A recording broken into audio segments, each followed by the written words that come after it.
美国贸易代表戴琪周一就对华贸易政策发表演讲，表示美计划与中方就中美第一阶段经贸协议落实情况、产业政策等问题展开坦率对话。同时，他表示不谋求激化与中国的贸易紧张关系，将启动有针对性的关税排除程序。他还在问答环节强调，不追求与中国脱钩，而是要在不同的基础上与中国重新连接。美国贸易代表戴琪周一在美国智库战略与国际研究中心发表演讲，首次阐述拜登政府对华贸易政策愿景。他说，美中经贸关系影响深远，作为全球最大的两个经济体，美中两国如何相处，不仅影响两国本身，也影响全世界。戴琪说，美国政府以前处理对华经贸问题的手段未能解决美方根本关切，拜登政府将寻求以全新、全面和务实的方式处理对华经贸关系。他同时称，美国将联合盟友制定公平的国际贸易规则，并利用所有政策工具保护美国经济不受不公平竞争行为的伤害。And that is why we need to take a new, holistic, and pragmatic approach in our relationship with China that can actually further our strategic and economic objectives for the near term and the long term. 戴琪表示，美方将启动针对性的关税豁免程序，允许美国企业申请豁免某些中国输美商品的加征关税。他还提出美中两国长久共存的概念，寻求开辟改变美中双边贸易格局的新路径。Beyond our domestic investments in the coming days, I intend to have frank conversations with my counterpart in China. That will include discussion over China's performance under the Phase 1 agreement, and we will also directly engage with China on its industrial policies. Our objective is not to inflame trade tensions with China. 在随后问答环节被问及对美中经济脱钩的看法时，戴琪说，全球两大经济体停止贸易并不现实。Is decoupling of supply chains with China a Biden administration priority? I know there's a lot of talk about decoupling, if we've got a common definition of decoupling. I think that the concern, maybe the question, is whether or not the United States and China need to stop trading with each other. I don't think that's a realistic outcome in terms of our global economy. I think that the issue perhaps is what are the goals we're looking for in a kind of recoupling? How can we have a trade relationship with China? 美国智库彼得森国际经济研究所高级研究员加里赫夫鲍尔认为，戴琪讲话内容有积极因素，比如谈到再挂钩而非脱钩，中美两国必须共存，以及为中国输美商品给予加征关税豁免。环球时报社评指出，通过戴琪的演讲可以看出，美国一定程度上认识到了从他们的利益出发，按照他们的思路改造中国是不现实的，他们做不到。他们也对中美经济难以脱钩，互相谁也离不开谁有了新的认识。特朗普政府压垮中国意志的狂妄尝试失败了，中国证明了自己反击打压的强大意志和真实韧性。现在到了美国不得不做出一定调整的时候。他又用了个这挂钩，我非常同意他这个说法。他是一个实际操作者，他不像很多要搞什么意识形态呀，或者说是党派之争，他没有。所以这次的话呢，是根据美国现在的情况和中美关系的现实，我是认为是比我们预期要好，现实主义回归。所以这样的一种预期呢，我还是认为他有一个说法，就是以实力。以规则，我想我们不怕实力，我们也不怕规则，只要以实力，这个实力就是中美的实力，不是你美国的实力的压中国。所以我认为接下来的可能是务实的谈判了。有观察认为，美国此时寻求与中国对话，显示其国内压力巨大，贸易战带来的不良后果正凸显。特朗普政府2018年发动全面对华贸易战，原本希望借此推动美国制造业回流并改善美国财政收入状况，但事实是，更多美国制造业企业并未迁回美国本土。美国关税收入在截至今年3月份的一年里，同比不增反降。美国企业和消费者更是被迫增加了生产和生活成本。研究显示，在最严重时期，美方挑起的中美贸易摩擦令24.5万美国人失业，给美国造成1080亿美元经济损失。一些美国商界团体也对戴琪未明确提到取消对华加征关税感到失望。美国消费技术协会主席加里夏皮罗周一发表声明说，拜登政府应当结束这些伤害美国企业和消费者的关税。此前，约30个有影响力的美国商业团体曾于8月写信敦促拜登政府削减对华商品加征的关税，称关税增加美国民众和企业负担，拖累美国经济增长。此外，根据美国商务部最新发布的报告，供应链中断和需求强劲正导致美国8月通胀出现30年来最大涨幅。通胀是全球性的，但是美国面临的通胀现在还是比较高的。那明年可能还会是有通胀的，因为它今天面临的，首先一个呢是我们说是暂时性的新冠病毒供应链出问题，然后需求端又旺盛，供求之间失衡，这是一方面。另一方面呢，全球还有一个就我们说的能源价格的上涨，而它的页岩油其实在上一次能源博弈当中是受伤的，所以它恢复不了。而为结构性问题依然存在，这个结构性问题就是说，美国的美债它已经高处不胜寒了。实际上，此次戴奇发表讲话前，美国国内已经释放了多次寻求改善中美关系，特别是经贸关系的信号。上个月，中国国家主席习近平应约同美国总统拜登通电话，双方就中美关系和关心的有关问题进行了坦诚、深入、广泛的战略性沟通和交流。此后，中美关系出现一定程度的缓和。9月24日，美国商务部长雷蒙多表示，他将寻求改善美国与中国的商业关系，并在中美紧张关系中看到了共同利益。雷蒙多表示，他计划率领美国 CEO 代表团前往海外，包括中国，去寻找商机和讨论长期存在的贸易问题。分析指出，这次戴奇讲话维持了中性的基调，一定程度上体现了美方相向而行的姿态。但另一方面，通关戴奇全篇讲话，其中也不乏延续其一贯的对华强硬表态。戴奇暗示，美国有可能采取单方面的贸易措施，包括启动新的301条款调查，强调会使用美国拥有的所有工具对华施压。新华国际时评指出，美方一方面称无意激化与中国的贸易紧张局势，另一方面又无视美国单方面挑起对华贸易战引发的恶果，无异于采取补偏救弊的建设性措施。评论认为，中美经贸关系的本质是互利共赢，贸易战只会带来双输。事实早已证明，美国挥舞关税和制裁大棒的做法，既妨碍中国和美国经济发展，也不利于全球经济稳定。拜登政府应牢记前车之鉴，切实做好中美经贸关系这道必答题。国务委员兼外长王毅此前在同美总统气候特使克里视频会面时强调，美方希望气候变化合作成为中美关系的绿洲，但如绿洲周围都是荒漠，绿洲迟早会被沙化。中美气候变化合作不可能脱离中美关系的大环境，美方应与中方相向而行，采取积极行动，推动中美关系重回正轨。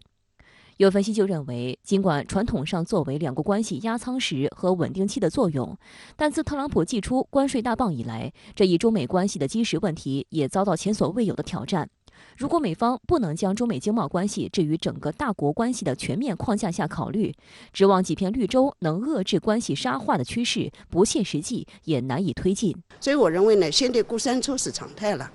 我们叫非常态下的常态，我们必须做好准备。但是从长期来说呢，一定要知道，今天戴奇的讲话告诉我们一个问题，就经贸依然是现在紧张关系的压舱石或者稳定器，所以我认为我们要做好准备，跟他进行就是规则制定的谈判和秩序制定的谈判，因为现在已经到了关键的核心阶段的博弈，所以我不认为中美关系会回到过去，也不认为像我们前期担心那样可能完全脱钩，部分脱钩，部分挂钩，以中国和美国的实力进行公平的较量。国庆期间，解放军军机在台海方向保持高强度战备巡航，民进党当局竟然叫嚣战斗到底，还妄图拉域外国家介入。对此，中国国民党前主席洪秀柱一针见血地指出，如此大规模的解放军军机，真的只是针对台湾吗？这么想的话，就格局太小了。事实上，同一时间，美国与英、澳、日等共6国，包括4艘航母和准航母在内的17艘战舰，一连数天在中国周边海域演练，挑衅意味浓厚。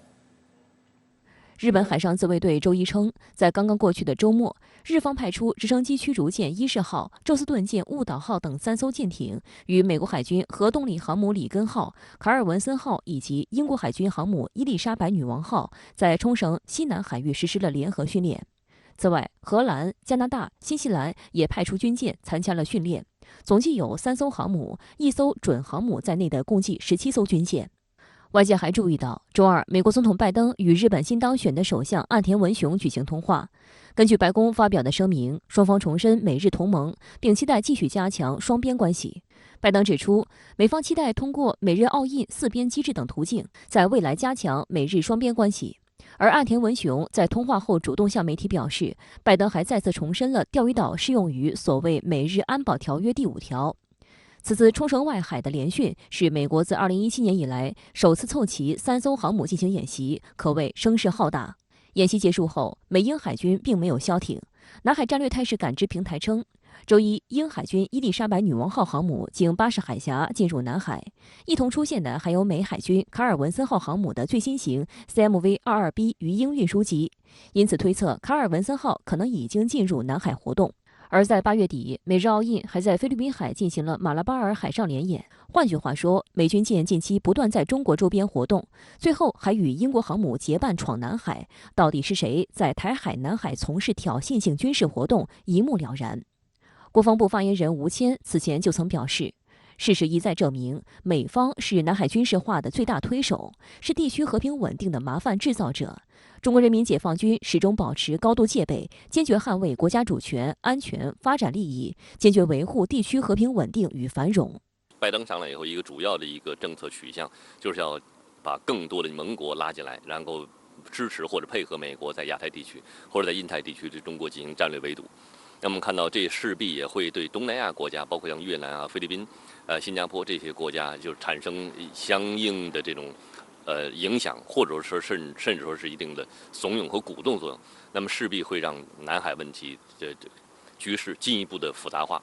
近段时间以来，美方在售台武器、加强美台官方军事联系等方面消极动作不断，还拉帮结派搅动南海、台海局势。但美国务院发言人普莱斯及白宫发言人普萨基近期却接连说三道四，妄称解放军在台湾附近的挑衅性军事活动破坏稳定，有误判风险，并重申美国所谓将继续协助台湾保持足够的自卫能力。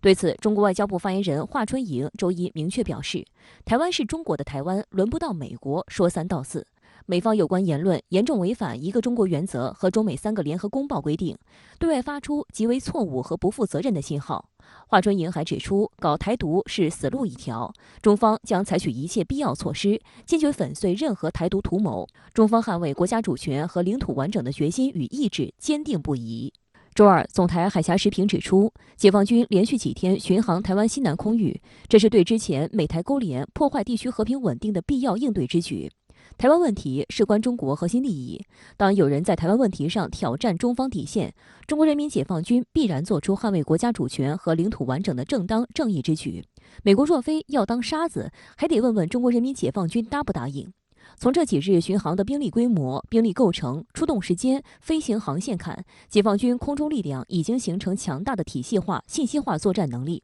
能够在台海方向发起全天候空中打击，不仅对台空军具有压倒性优势，还对妄图介入台海的外部势力形成强有力的威慑。要求美国不要在台湾局势继续搅浑水，继续在背后为台独势力撑腰打气。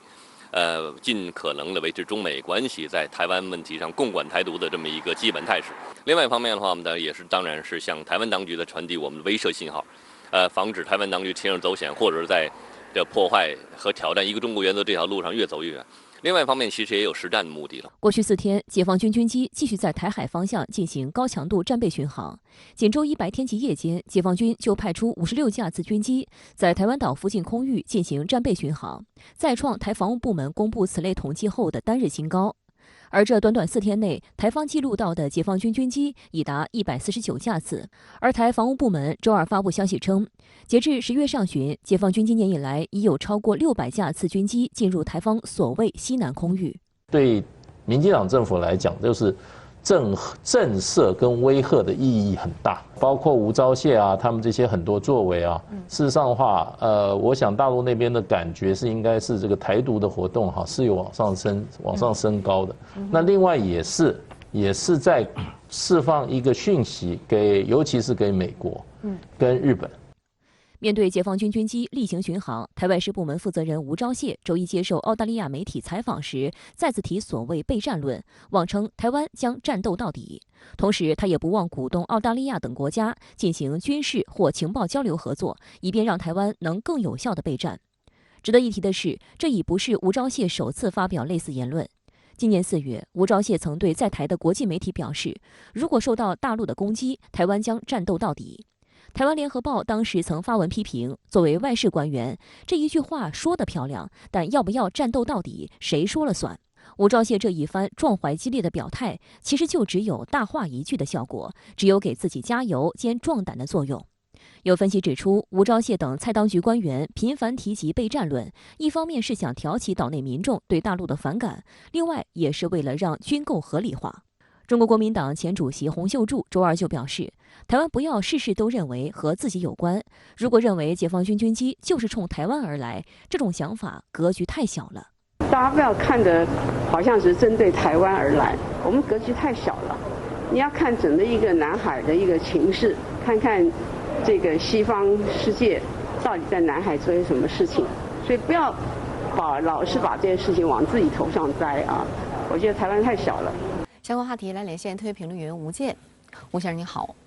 对于解放军军机连日的正常战备巡逻，台外事部门负责人吴钊燮竟叫嚣备战，您对此如何解读呢？吴钊燮之流既胆怯又无赖，他想以2000万台湾同胞的身家性命做绑架，在谋独的道路上狂奔到玉石俱焚。众所周知，9·2共识里的一中是台海和平稳定的基石，正是民进党当局无视这一切，空谈对等无条件谈判，引入外部势力介入，这才导致了大陆的全方位反击，包括军机绕台的常态化、密集化。吴钊燮刻意强调果，却拒绝承担因的责任，暴露其十足的投机嘴脸，实属可恶。那么，再聚焦到吴钊燮的大陆痛苦说，我觉得他显然低估了我们维护统一的决心和能力。谁都知道，兵者主凶，知兵非好战。但当台独或者独台的企图要断送或者无限期阻挠统一时，那么正义的铁拳终究要发挥其终极闸门的作用。而在这一两岸都不愿看到的局面里，伤害最大的一定是台湾。就像岛内退役将领蓝宁丽曾经说的，抛弃一中的台湾，无论武力自守还是外交抗压，都无济于事。台湾终究要正视两岸实力天平倾斜，要务实地对待大陆的原则性关切。台军买再多的武器，蔡当局再如何叫喊装进自强、处变不惊，那都只是大黑天走夜路，自说自话来壮胆的无用之举。我更要提醒吴钊燮之流，那就是最近大陆上映的一部电影里有句台词很火：如果这场仗我们不打，我们的下一代就要打。此情此景，那些在台湾胡作非为的政客们，还是好好体味一下吧。那在您看来，吴钊燮好战言论背后，他究竟有多少底气呢？他话里话外的底气，无非是外国干涉与台湾自保，但事实上这都是靠不住的。首先，特朗普、拜登2届政府以来，美国后来还要加上日本、欧洲的盟友，挺台的动作够大了吧？但对大陆的牵制有多大呢？实际是隔靴搔痒，因为台湾与中国大陆在世界事务中的分量完全不在一个等级，尤其在新冠疫情冲击下，大陆所表现出的动员能力、强大的民族意志，都让一切反华势力感到无奈。就像一家日本媒体所说，中国是不可与之交战的国家。其次呢，台湾当局已受到前不久美国抛弃阿富汗加尼政权的冲击，产生强烈的不安全感，掀起了新一轮的军购狂潮。但种种迹象都表明，如果真因台独爆发非常事态，大陆绝不可能给予其开第一枪的机会，尤其是台军有生力量的流窜保存的机会是更不可能存在的。关于这一点，我不用多讲，看看近期我军在西部联合2·1演习以及火箭军长岛第1旅打靶的视频，什么都明白了。更重要的是，台军战力自保是无法存在的。台独势力所期待的战力持久，把大陆拖入战火泥潭，换取国际声援的可能，又有几分胜算呢？就岛内的政治社会来看，如果因分裂招致大陆断然动手，台湾内部必起统独之争，台军自身也有为何而战的疑问，两相夹击，像吴钊燮之流以死给洋人看的目的所制造的持久战，在台湾是没有民意的。从这个角度看，吴钊燮的好战言论背后，是民进党当局对广大台湾民众的极端不负责任。我们看到最近绕台军机里有不少出现在珠海航展上，那就您的现场观察，解放军在台海的控局硬实力发展到什么程度？正是通过历届航展的观察，人民空军乃至整个解放军的装备体系，已从10多年前构建主战平台的4梁8柱，到今天已经到了高楼大厦的阶段。歼116、歼2洞早已形成战斗力，而且配套的力量倍增器也蔚为大观。比方说跨海突击，许多人爱看火光四射的打弹镜头，其实对飞机、导弹乃至火炮等兵器来说，这只是任务中的很小一块。战争的前奏与核心是情报获取与指挥控制，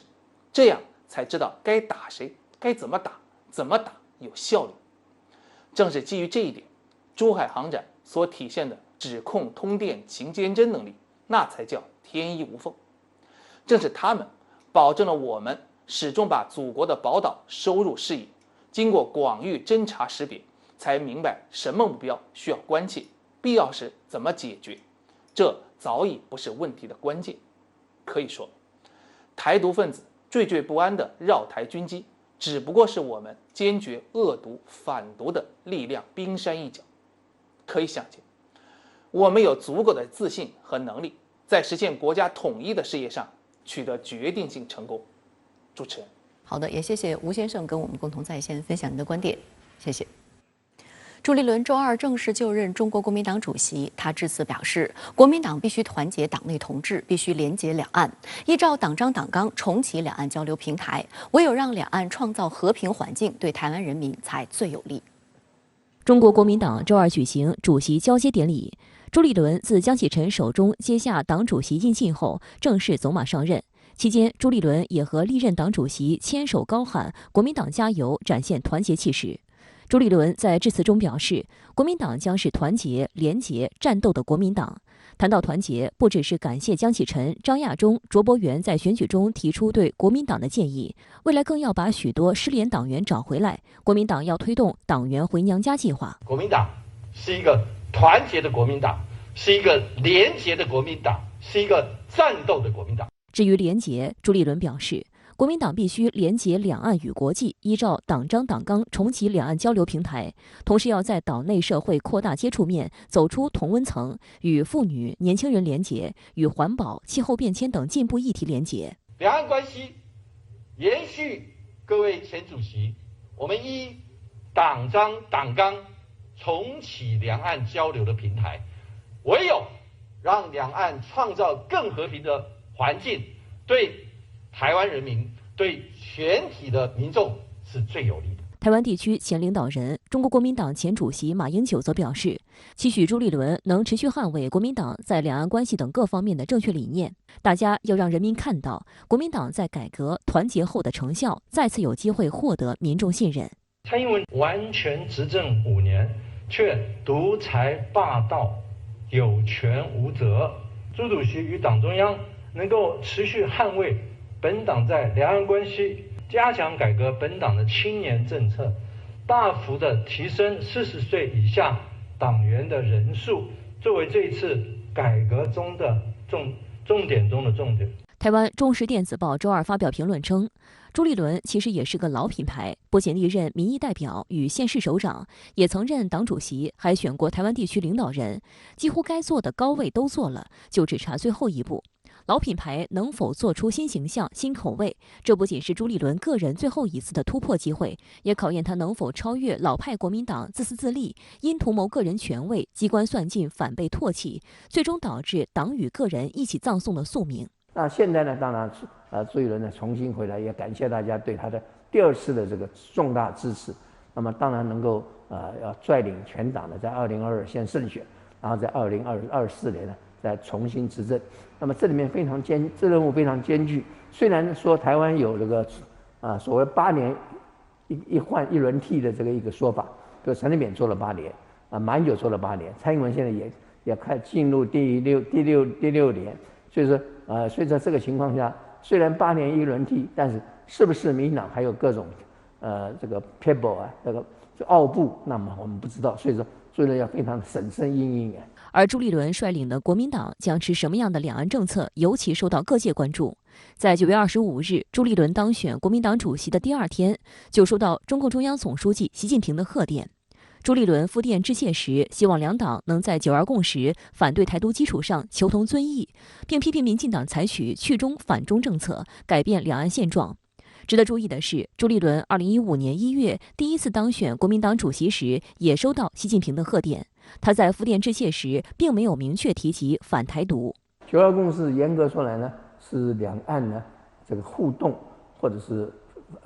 非政治性对话的基础，事实上也可以变成政治性对话的基础。马英九呢跟习近平在2015年11月见面，就是根据9·2共识，所以说得有定海神针之称。当然，两岸这个要走到再下一步呢，当然需要两岸在很多方面和平发展方面有做更多的推动，不能说只是靠口号。因为习近平也说过，两岸人民呢必须这个心灵契合。台当局前外事官员介文吉指出，朱立伦在回应习近平的贺电时，清楚说明国民党的两岸路线，强调两岸人民都是炎黄子孙，强调9·2共识，反对台独。若国民党继续这个立场，两岸关系绝对是一条康庄大道，可深化发展的空间太大了。介文吉认为，最近国际大情势已变化，过去台湾老百姓惧怕与大陆接触，如今却更担心两岸兵凶战危，也不希望美国继续将台湾作为对抗大陆的棋子，主流民意或已从反中保台转为反台独求和平。他说，民进党继续台独纲领，也不准国民党反台独，只会将两岸引向冲突。老百姓归根结底不愿意战争，台独意识形态与主流民意背道而驰。朱立伦这次点出反台独才是主流民意，并捉准爱台保台新论述。若能整合党内战力进行集体领导，国民党有望赢得未来的大小选战，重返上台。不过近日，美国商务部以提高芯片供应链透明度为由，要求台积电、三星等芯片代工厂交出被视为商业机密的库存量、订单、销售记录等数据，引发各界高度关注。但民进党当局却对美国这一耍流氓之举装聋作哑，不仅不维护台湾企业，台经济事务主管部门负责人王美花甚至还替美国说话，保证美国不会把数据外泄，遭到岛内舆论痛批。而朱立伦近日在被问到此一敏感议题时，仅仅表示我不清楚的问题没办法回答，这与其大张旗鼓反莱猪的态度似乎有极大的温差，也不得不让外界更加关注，在当前中美深度博弈大背景下，一向标榜所谓亲美和陆的朱立伦，究竟在两岸问题上会有怎样的取态？香港特区行政长官林郑月娥表示，周三发表的2021年施政报告将聚焦香港未来，内容涉及经济发展、融入国家发展大局以及香港市民最关心的房屋和土地问题等。香港特区行政长官林郑月娥将于周三发表2021年施政报告，这也将是香港完善选举制度后特区政府的首份施政报告。林郑在周二对外预告，该报告将聚焦未来、融入国家发展大局以及香港市民最关心的土地、房屋等议题，引发香港各界的高度关注。林郑还强调，目前香港与经济民生相关的数字有所好转，令人振奋。希望2021年施政报告在新局面、新机遇和新基础上能得到香港市民的支持。林郑月娥在行政会议前的记者会上展示了纸质版的新施政报告，封面与往年一样沿用天蓝色，主题是新局面、新机遇。林郑表示，新局面是指香港回到一国两制的正确轨道上，中央出台香港国安法，完善香港特区选举制度，这两大举措让香港重拾不再泛政治化的稳定环境。身边许多同仁都自发认为，如今已经到了认真做事的时候，更应该为香港谋划未来。林郑月娥强调，今年是“十四五”规划开局之年，中央给予了香港前所未有的支持。前海方案与横琴方案也在最近出台，因此新施政报告将重点聚焦如何融入國家發展大局，抓牢新機遇。當然喺未來裏邊呢，就經濟發展好重要啦，融入國家發展大局好重要。喺個14.5規劃裏邊，對於香港支持咧係前所未有咁豐富嘅嚇，包括8大中心啦嚇，咁亦都係我哋繼續喺粵港澳大灣區裏邊會扮演一個重要嘅角色啦。咁近日亦都係公布咗前海嘅礦區方案同埋橫琴嘅粵澳嘅深度合作區嘅方案，呢啲都會為香港帶嚟無限嘅機遇。咁所以呢份施政報告咧，亦都希望係着眼呢啲未來同埋找緊呢啲機遇。林鄭月娥隨後指出，解決土地、房屋等市民關注的議題，也將是本次報告的重中之重。政治環境改善咗，秩序回復正常，而家市民係期望特區政府咧係要解決問題。咁我期望將3年上樓、協助青年人置業同埋告別劏房放入去特區政府土地房屋政策裏邊嘅政策目標。近日已有多家港媒先後披露，新施政報告在開發土地方面將有一連串大動作，包括計劃增加新界北地積比率，提高與開發商以公私營合作模式開發新界農地的潛力，以及利用綠化地段建樓等。同時考慮將葵涌碼頭前往屯門新填海土地，騰出的葵青區市區臨海地日後會繼續建樓，以加速土地發展。最大的民生問題就是能夠讓這個香港每一個人呢都能住上這個自己的房屋。那這樣一種居住正義呢，是人的權利跟人格尊嚴最基本的保障。政府要多動腦筋，依法依規，真正秉着對民生負責的精神呢，去增加土地供應，共同做好房地產市場的結構化的這個改革，也給香港社會解決民生問題，那麼打一劑強心針，帶來前所未有的信心。北京航空航天大學一國兩制法律研究中心執行主任田飛龍對深圳衛視記者表示，在落實愛國者治港原則和完善選舉制度後，對於利於民生、利於香港未來的規劃具體實施，香港立法會不再構成阻礙。外界有理由相信，假以時日，困擾香港多年的深層次問題將陸續得到解決。那這份施政報告雖然是臨陣任內最後一份報告，卻是社會各界最為關注的報告。因為這份報告呢，是在一個排除其他政治雜音跟干擾因素之後，真正聚焦民生、解決民生問題的施政報告。那這一次呢，通過沿着愛國者治港的根本原則，完善香港的選舉制度呢，就能夠這個打通行政立法的梗阻環節。應該說，這個政治梗阻的問題解決之後呢，民生的問題、發展的問題呢，就迎來了一個發展的良機。深圳衛視記者注意到，新界北的發展成為了此次施政報告中外界關注的一大焦點。香港過往發展一向以港島及九龍一帶為主，而被視為邊遠地區的新界北則一向是低密度發展。據港媒周一援引消息人士透露，特區政府將打破傳統規劃佈局方式，以整體方式全面規劃新界北用地。調整後，整體發展範圍可達8100公頃，以興建公營房屋為主導，將部分原來規劃用作工商業用地改為住宅用地，預計可供超過100萬新增人口居住。為配合發展，特區政府還將重新打造區內交通基建設施，包括新建鐵路系統接駁深圳前海。另外，邊境地區一帶還將發展成商業及科創企業集中地，估計可提供超過60萬個就業崗位。以上舉措或將使新界北成為香港另一個發展中心。值得注意的是，就在國慶節前一天，香港中聯辦副主任何靖走進新界北，就未來發展進行調研，廣泛聽取有關意見建議。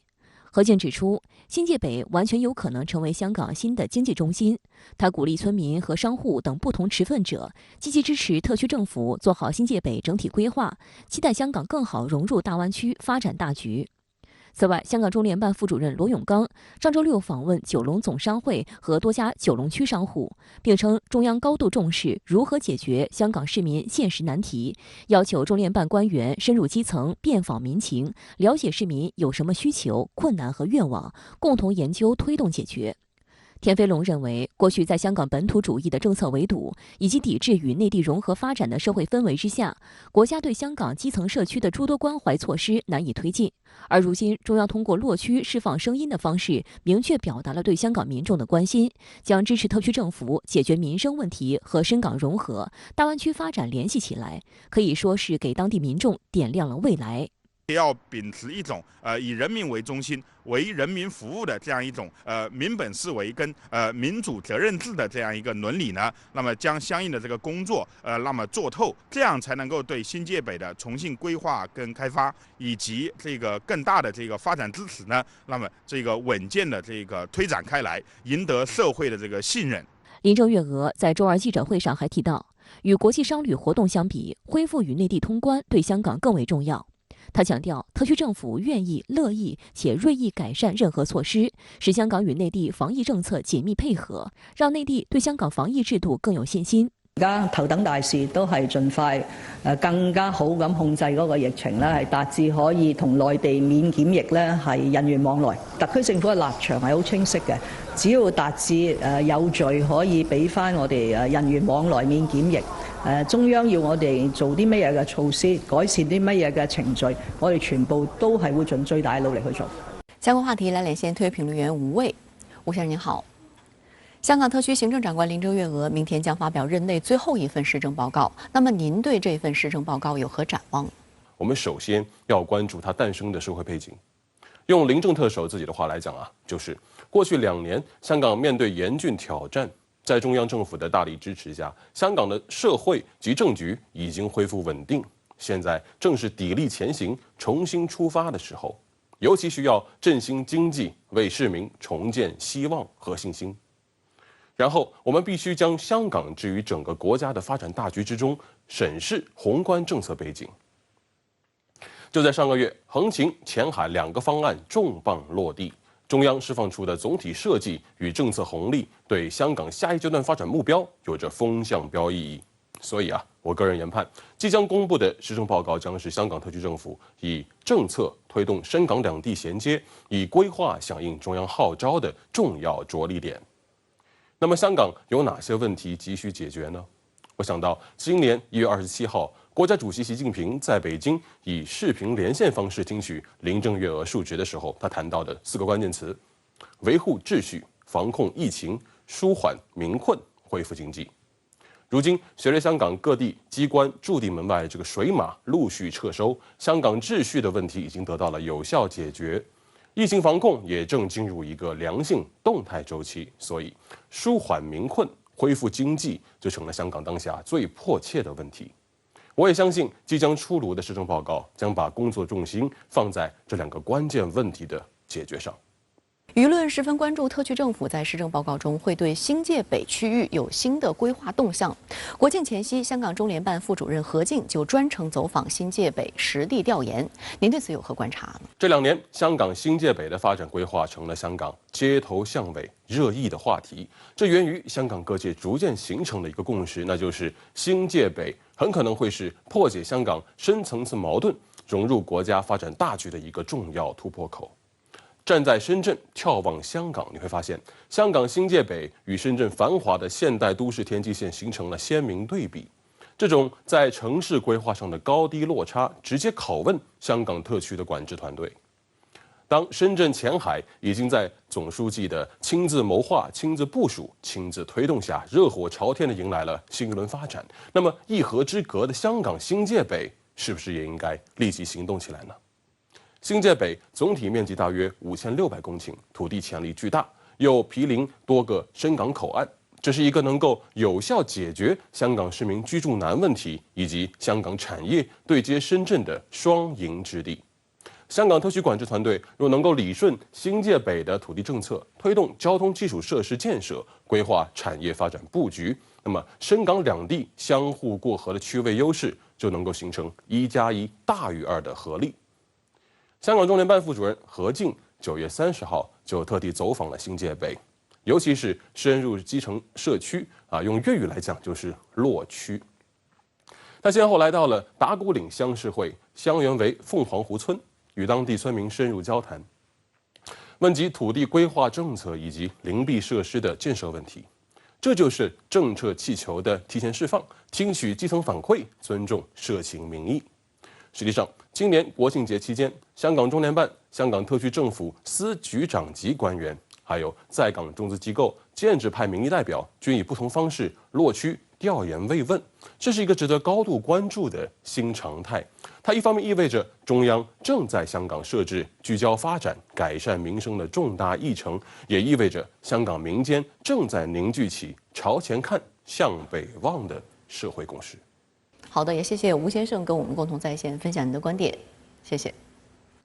美国国务卿布林肯周一抵达法国首都巴黎，开启对法国为期3天的工作访问。这是美英澳提升3方安全伙伴关系，让法国出售澳大利亚潜艇计划泡汤，导致美法两国关系紧张之后，布林肯首次出访法国，意图弥合两国之间的裂痕。据法新社报道，法国总统马克龙周二会见美国国务卿布林肯，这是两国潜艇危机后首次面谈。报道称，双方1对1的会谈持续大约40分钟。美国国务院一名高级官员在巴黎告诉记者，尽管还有很多艰巨的工作要做，但美法双方一致认为，我们现在有机会深化和加强协调。法国总统府爱丽舍宫也证实了此次会晤，并称布林肯访问巴黎将有助于恢复信心。当天，布林肯还与法国外长勒德里昂举行会晤。布林肯表示，这次会谈将有机会谈及恢复美法之间的信任。